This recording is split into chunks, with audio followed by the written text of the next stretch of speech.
Hey, what do you think about what do you think about the point we were just making about? Yeah. There's so much talk about so you've lost Treylon Burks. What about the idea that maybe this could be a deeper and overall better group of receivers?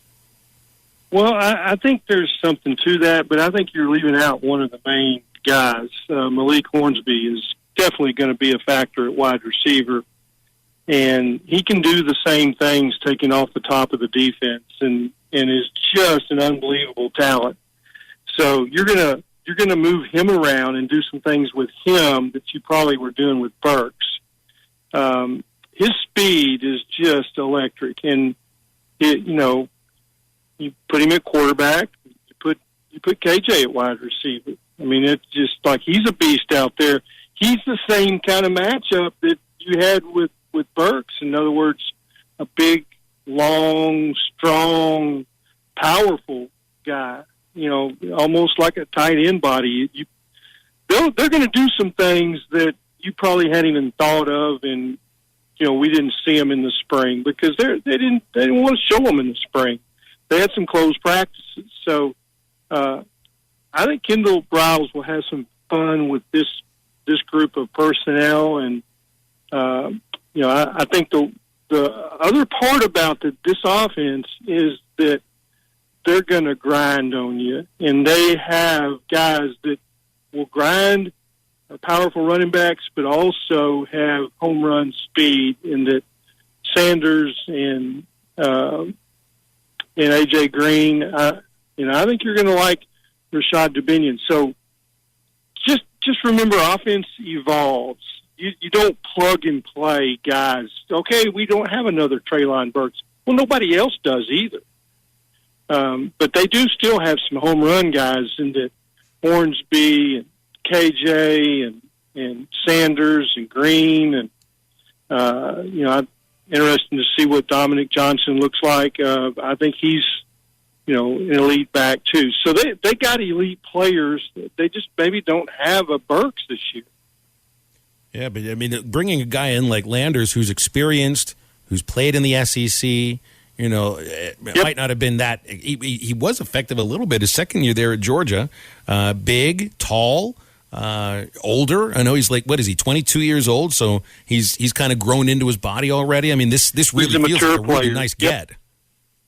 Yeah, and I think you're right about what you're going to get from Knox. And we just finished the Hogs Illustrated summer preview, which I did participate in as I guess you could say contract labor.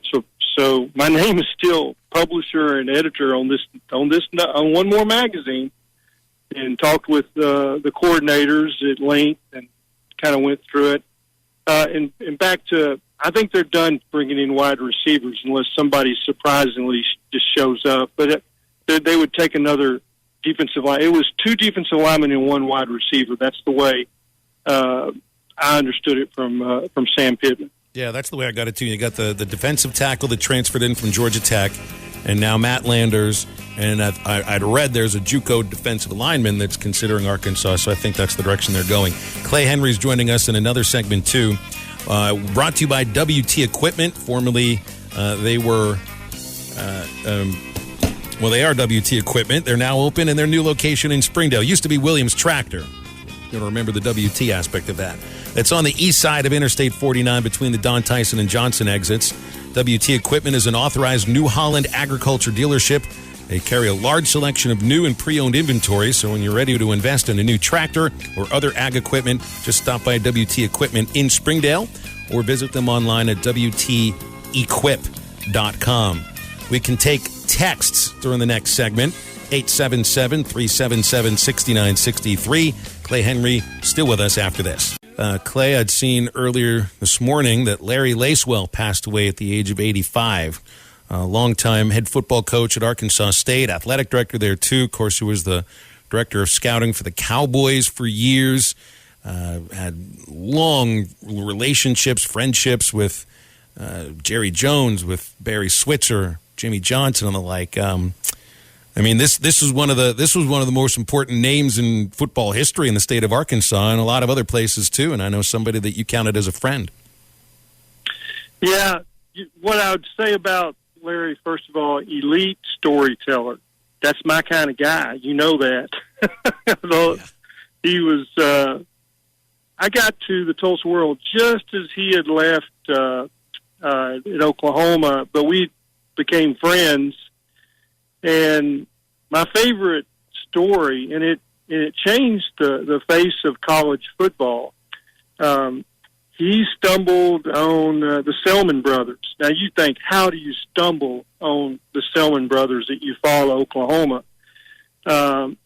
Lucius was the first.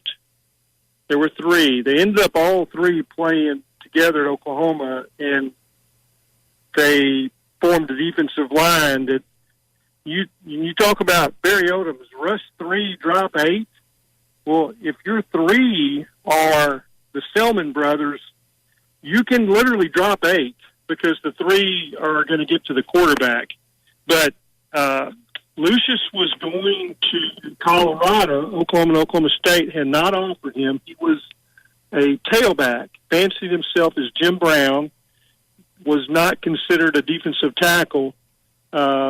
Oklahoma and Oklahoma State were fighting over Barry Price, the last scholarship for both. And Lucius was committed to Colorado. Larry was on I-40 going to see Rod Schote, who was a junior, would be an All-American linebacker that played behind the Selmans, and to recruit him for the next year, and stopped at Eufaula and was talking to the coach, and Lucius walked in. And Larry says, "Who's that?" And he said, "That's Lucius Selman, and then that's Dewey, and that's Leroy behind him. They'll be in the next 2 classes." And said, "Well, he's going to Colorado." And then Larry called Switzer, and they found out that Barry Price had committed to Oklahoma State, which freed up a scholarship for Oklahoma. And so the eve of signing day, Larry offered Lucius. He said yes, so Colorado didn't get Lucius. They would have gotten Dewey and Leroy as well the next 2 years, and they would have probably won 3 national championships because Colorado was pretty good. But that changed the course of football, college football. Barry Price, if he had picked Oklahoma, then they wouldn't have had a scholarship for Lucius, and just pure luck. And the reason why, Lucius was just an average tailback, but he was a ferocious nose tackle, but that's what he said he wanted to be. So Colorado offered him a scholarship as a tailback. You probably hadn't heard that story, had you? Had not. Had not. I just know I look at somebody's career that started as a graduate assistant working for Bear Bryant, and then eventually finishes his college career as the defensive coordinator for an SEC champion at Tennessee under Johnny Majors, and then is hired by Jerry Jones to run the scouting department, and essentially, got to work with him on the draft with the Dallas Cowboys. And I see this is probably a fairly unique path for a career. Just a wonderful person, great. Like I say, great storyteller. He had him. He could hold court for hours and hours and hours, and it was just a neat person and a heck of a coach, and obviously, was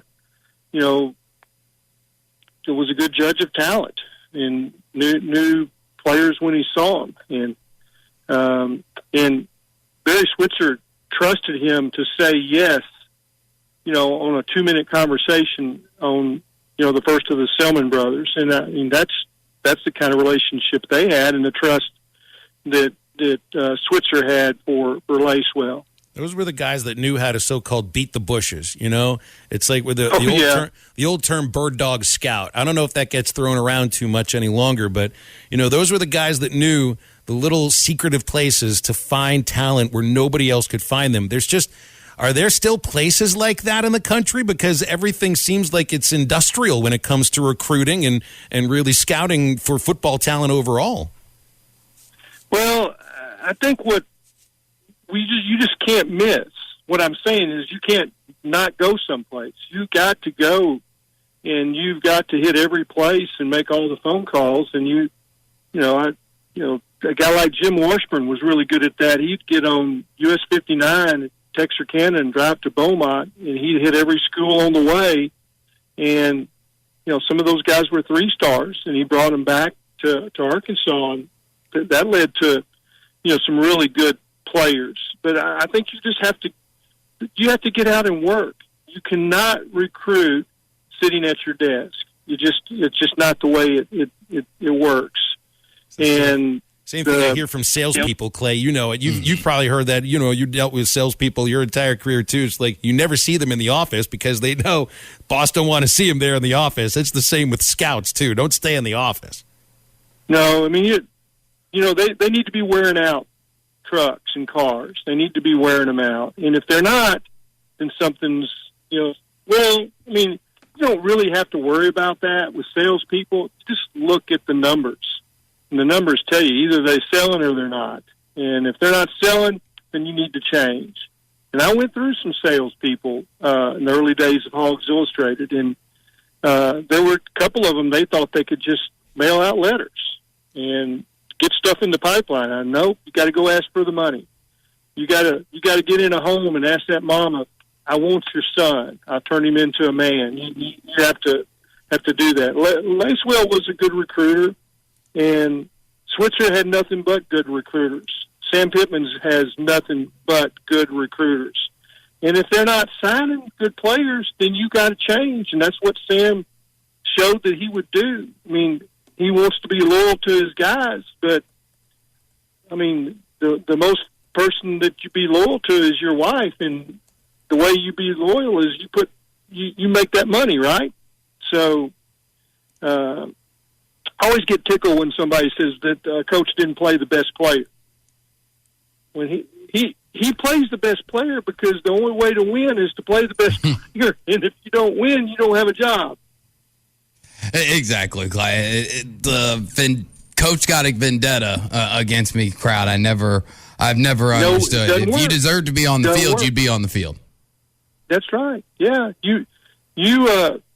I think Nolan told me one time he was preaching to Notes, his son, Nolan III, for playing time. He says, listen, if you're good enough, I'm going to play you because, man, I'm not going home to Rose and say I didn't play the best one. Yeah, definitely ain't going to do that. And real quick, Clay, because we are kind of up against the break, and there's Jalen Williams' quote came out yesterday, still hasn't 100% made up his mind, but the spots are filled. If he does come back, somebody's got to go. Who would that be? Man, you're asking me to tell you who to cut? I mean, best players play, right? Yeah, I mean, I think I don't know. I mean, that's how much does Eric Musselman make? Man, he can make that decision. I'm not going to make it. It's above your pay grade. I mean, no, above my skill level. I don't know. It's the Roy Kent from Ted Lasso. I'm not out there. I'm not looking in their eyes. I don't know. Our partners at BetOnline continue to be the #1 source for all your betting needs and sports info. Find all the latest sports developments, including updated odds on the NBA playoffs, fights, and even next season's futures. And don't forget that the MLB is back as well. Who are you picking to win the World Series? BetOnline is your continued source for all your sports wagering needs, including live betting and your favorite Vegas casino and poker games. It's super easy to get started, so head to the website today or use your mobile device to join and use our promo code BELIEVE, that's BLEAV, to receive your 50% welcome bonus on your first deposit. Bet online, where the game starts.